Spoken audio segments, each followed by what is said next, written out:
Buenas tardes. Mi nombre es Claudia Tatiana Escorcia Mora y junto a mis compañeros del Grupo de Investigación Capacita de la Universidad Católica de Valencia, Joana Calero Plaza, Margarita Cañadas y Catalina Morales, queremos presentar los retos de la atención temprana frente a la multiculturalidad hacia una práctica culturalmente competente. La diversidad cultural hoy es una característica estructural de todos los servicios de atención temprana.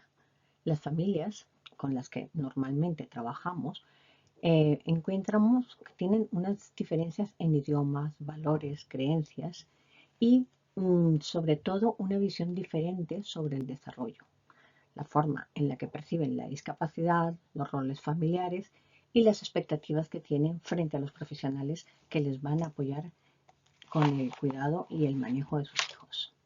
Esta diversidad exige que nosotros como profesionales hagamos una intervención muchísimo más sensible y contextualizada. Por lo tanto, todos los profesionales de los servicios de atención temprana deben desarrollar competencias culturales para ofrecer una intervención ética y efectiva.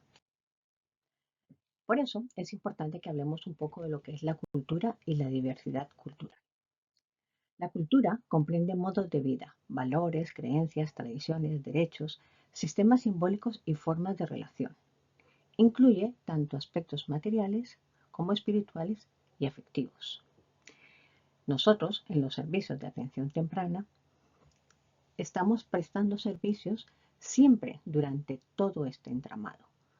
Por lo tanto, eh, tenemos que ser conscientes de qué es lo que pasa y cómo entendemos la cultura de cada una de las familias con las que atendemos. Y es imposible que nosotros podamos entender la intervención sin tener en cuenta este entramado cultural. En los últimos años, y a partir de los años 90, España ha experimentado una profunda transformación demográfica, pasando de ser un país emisor de personas que viajaban a buscar la vida a convertirse en una sociedad cultural que recibe constantemente personas provenientes de otras culturas. Datos recientes del Instituto Nacional de Estadística muestran un peso significativo de la población procedentes de países latinoamericanos, de Marruecos, Italia, Ucrania y Chile, entre otros. Y esto ocasiona que haya una transformación también cultural en el seno de la propia España. A nivel de cultura, nosotros estamos encontrando que cada una de las personas que viene tiene sus ideas, sus creencias y sus valores realizados y pensados en cuanto a la salud, la religión y en cuanto al idioma. Las creencias sobre salud y enfermedad varían según los contextos culturales. En muchos países latinoamericanos, por ejemplo, la salud se concibe como un equilibrio entre lo físico, lo mental y lo espiritual, integrando a menudo prácticas religiosas o indígenas con la medicina convencional. En el Islam, por ejemplo, la enfermedad puede interpretarse como una oportunidad de progreso espiritual, donde la oración y los rituales parten del proceso de curación. En la cultura china, la medicina tradicional entiende la salud como un equilibrio entre el yin y el yang y ve a la mente y el cuerpo como algo inseparable. Además, todas estas culturas tienen una diversidad lingüística, en donde se mezclan el español, el árabe, el italiano, el ucraniano, el mandarín, lenguas indígenas, etc. Y las variaciones léxicas dentro del propio español pueden generar malos entendidos si no se adapta la forma de comunicación. Y esto hace que las familias y los profesionales tengan dificultades muchas veces para comunicarse y para entenderse. Y esto afecta directamente a lo que es la intervención. Vamos a dar un ejemplo. Podemos ver, por ejemplo, cómo la cultura y el desarrollo motor están ínfimamente ligados. La teoría de los sistemas dinámicos destaca que el desarrollo motor depende fuertemente del contexto y de las oportunidades de movimiento que tenga el niño. Aunque exista una secuencia general, la velocidad y la forma de alcanzar los hitos varía según las prácticas culturales. En algunas comunidades, por ejemplo, se estimulan precozmente las habilidades motoras mediante ejercicios físicos con los bebés, mientras que en otros se rechaza la marcha por motivos de protección, pero posteriormente se les ofrecen experiencias motoras intensas, como trepar en los árboles o en entornos complejos. Lo normal en el desarrollo motor no es universal, sino que tiene una configuración cultural que tiene un peso importante. Y esto muchas veces choca también con las creencias de los propios profesionales, quienes en un momento determinado pueden juzgar el componente cultural que está relacionado con la provisión de experiencias motoras hacia los niños. Con todo este panorama y con todas estas diferencias culturales y lo complejo que significa para los profesionales, hemos decidido hacer una revisión narrativa de la literatura y también indagar qué es lo que hay al respecto. Estuvimos mirando las publicaciones de los 10 últimos años con palabras claves como competencia cultural, atención temprana, familias migrantes, multiculturalidad culturalidad en la intervención. Incluíamos experiencias prácticas, propuestas teóricas formativas en diferentes contextos. El resultado de este análisis nos dio una serie de retos, unas líneas de actuación y unos temas concretos sobre los cuales los profesionales teníamos que intervenir. No vamos a entrar en aspectos metodológicos, ya que tenemos muy poco tiempo, pero sí que vamos a comentar un poco los resultados de este trabajo. Lo primero que encontramos son los factores de migración y su impacto en la atención temprana. Las razones para emigrar influyen tanto factores económicos, conflictos, violencia, reagrupación familiar y que dan lugar a situaciones administrativas que son bastante irregulares en algunos casos. Estos procesos de migración pueden generar inestabilidad económica, precariedad habitacional, dificultades en acceso a la alimentación y a la atención sanitaria, impactando directamente en el desarrollo infantil. La exposición a la violencia, por ejemplo, o los traumas y los problemas emocionales derivados de estas afectan a la adaptación y el desarrollo emocional de los niños. En el contexto de irregularidades administrativas, los miedos a la deportación y los trámites complejos son barreras adicionales que hacen que muchas familias tengan miedo de acudir a los recursos de atención temprana. Y esto tiene un impacto negativo en el desarrollo de los niños, puesto que no reciben el apoyo y la ayuda necesaria en un momento que es importantísimo. También hemos encontrado algunas series de facilitadores eh, que se encuentran en la mayor parte de las familias inmigrantes. Cuando una familia inmigrante llega a España, encuentra un sistema sanitario universal y una protección específica para niños menores, para embarazadas y para que puedan acudir a los hospitales en caso de urgencias. Hay un marco legal que reconoce los derechos básicos a las personas extranjeras. Y también encontramos que en países, por ejemplo, latinoamericanos, la similitud lingüística y cultural que tenemos entre España y estos países latinoamericanos. También encontramos que hay una presencia de organizaciones sociales de apoyo como la Cruz Roja, CEPAM, Cáritas o el Foro para la Integración Social de los Inmigrantes. Estos facilitadores hacen que sean muchas las familias que se arriesguen o que tengan el deseo de venir a España y ejerzan ese poder de poder estar en España. Perdón. Em, pero también encontramos una serie de barreras en las familias inmigrantes. Hay una desinformación sobre recursos y derechos a trámites administrativos más complejos, sobre todo en el tema de residencias, controles laborales, etc. En algunos casos hay dificultades idiomáticas y choques culturales, tanto en la concepción de salud como en el desarrollo de este caso de los niños.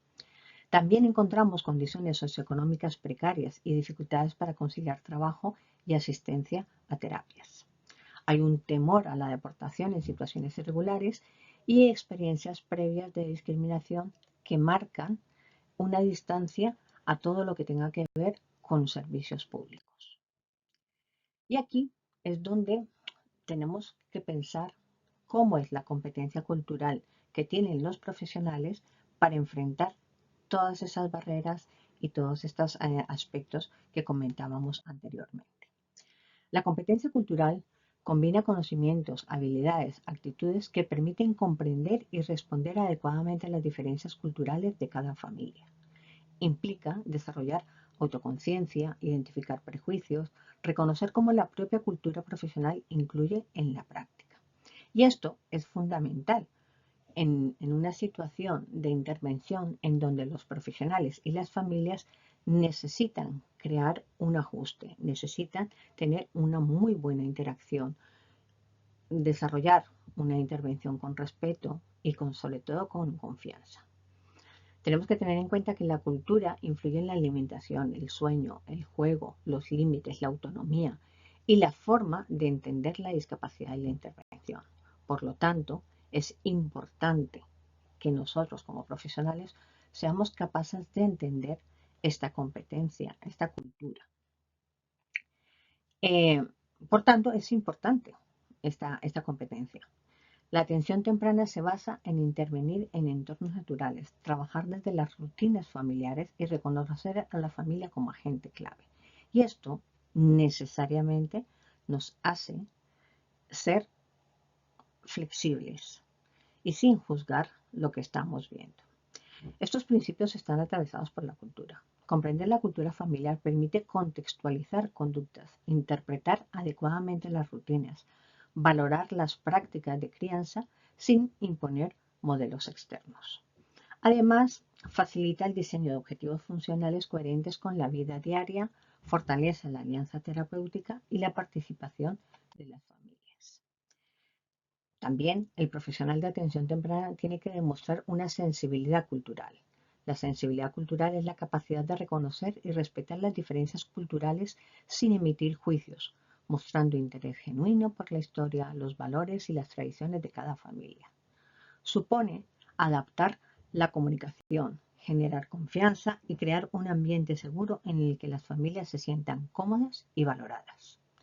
Y es la base para una práctica significativa e individualizada.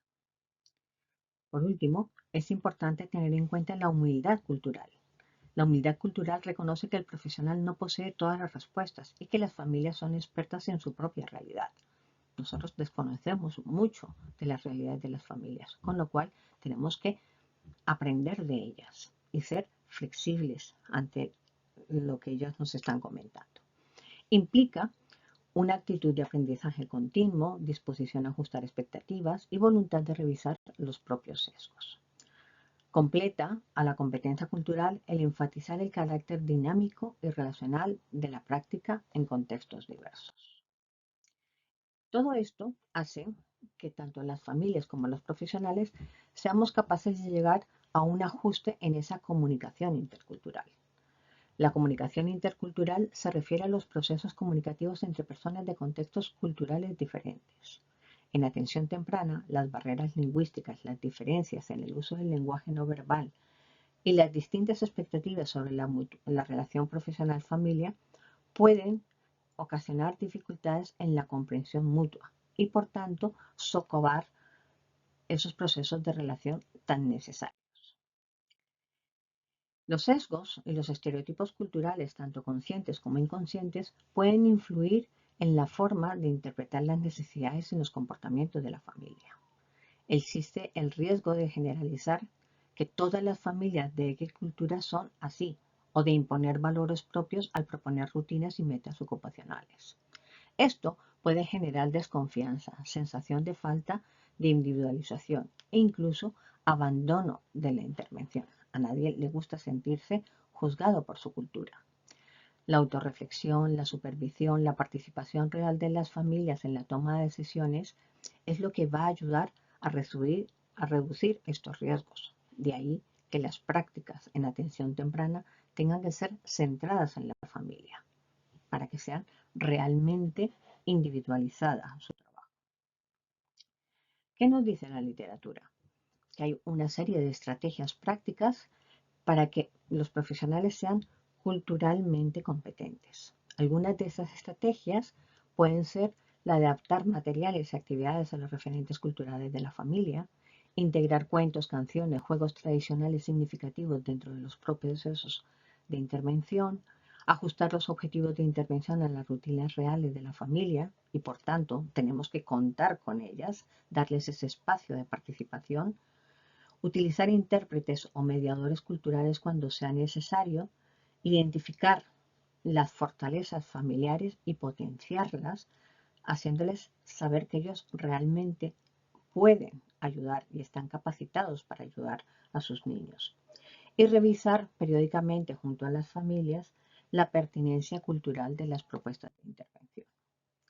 Por otra parte, a nivel de formaciones, de recomendaciones, los profesionales tienen que estar formados en incluir contenidos sobre diversidad cultural y migratoria.